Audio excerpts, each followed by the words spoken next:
नमस्कार, कप्पीज रेसिपीजमध्ये आपलं स्वागत आहे। आज मी ते लेफ्ट ओव्हर राईसपासून पॅटीस करणार आहे।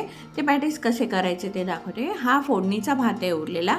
आपण रेग्युलर काय करतो, शिळ्या भाताला फोडणी घालून फोडणीचा भात करतो, पण मी इथे तसं केलं नाही आहे। ताजा भात केलेला आहे आणि त्या भाताला फोडणी घातलेली आहे आणि त्यातला तो भात उरला आहे म्हणून लेफ्ट ओव्हर राईस आहे।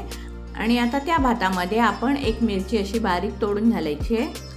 मिरची बारीक तोडून झाल्यानंतर त्यामध्ये 4 ते 5 लसूण पाकळ्या घालायच्या आहेत। 2 टीस्पून धणे जिरे पावडर घालायची आहे आणि बारीक चिरलेली कोथिंबीर घालायची आणि हे सगळं घालून आपण मिक्सरला लावून त्याची पेस्ट करून घ्यायची आहे। ही पहा, अशी पेस्ट करून घ्यायची आहे आणि आता ती एका दुसऱ्या भांड्यामध्ये काढून घ्यायची आपल्याला। हे पहा, इथे आपली पेस्ट सगळी काढून झालेली आहे। त्यानंतर आपण त्यामध्ये उकडलेले बटाटे घालायचे। मी इथे 3 बटाटे घेतले उकडलेले आणि असे किसून घेणार आहे। आपले बटाटे किसून झालेले आहेत। बटाटे किसून झाल्यानंतर त्यामध्ये चवीनुसार मीठ घालायचे आणि थोडीशी बारीक चिरलेली कोथिंबीर घालायची आणि सगळं घालून झाल्यानंतर बटाटा आणि राईस जो आपण पेस्ट केली आहे ते सगळं मिक्स करून घ्यायचं आहे। आणि ते मिक्स करताना आपल्याला जाणवतं त्याच्यामध्ये थोडंसं मॉइश्चर आहे, त्यासाठी मी इथे 2 चमचे पोह्याची पावडर घालते आहे आणि ती पोह्याची पावडर घालून व्यवस्थित आपण मळून घ्यायचं आहे।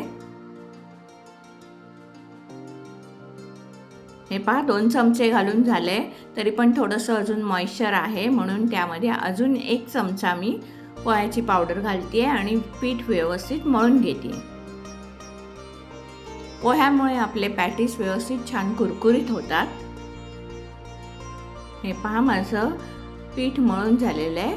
पॅटीसचं पीठ मळून झालं आहे। आपण पोह्याची पावडर व्यवस्थित मुरण्यासाठी 5 मिनिटासाठी आपण बाजूला ठेवून द्यायचे। 5 मिनिटानंतर बघा, आपलं पॅटीसचं पीठ खूप छान झालेलं आहे। आता आपण काय करायचं आहे, त्याला तेल लावून व्यवस्थित मळून घ्यायचं आहे पीठ।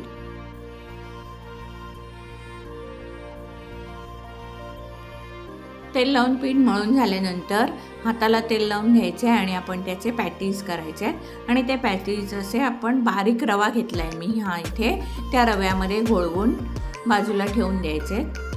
हे पहा, अशा प्रकारे ते पॅटीस रव्यामध्ये घोळवून घ्यायचे। बारीक रवा लागतो हा त्याला, नाहीतर तुम्ही तांदळाचं पीठसुद्धा लावू शकता त्याला, पण रव्यामुळे छान कुसकुशीत होतात पॅटीस।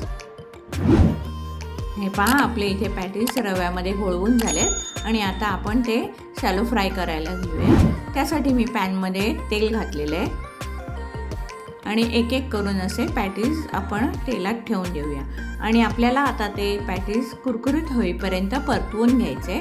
आधीमध्ये 1-2 वेळा आपल्याला त्यामध्ये तेल घालायला लागणार आहे। याआधी मी माझ्या चॅनलवर लेफ्ट ओव्हर राईसचे पॅटीसची रेसिपी अपलोड केली आहे, पण ती रेसिपी व्हाईट राईसचे पॅटीस होते, त्यामध्ये मी व्हेजिटेबल्स ॲड केले होते। त्या रेसिपीची लिंक मी डिस्क्रिप्शन बॉक्समध्ये देते, तिथे जाऊन तुम्ही पाहू शकता।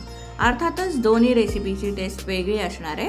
हे पहा, आपले लेफ्ट ओव्हर राईसचे पॅटीस तयार झालेले आहेत। तुम्ही एकदा करून बघा, खूप छान लागते ही रेसिपी, मस्त लागते।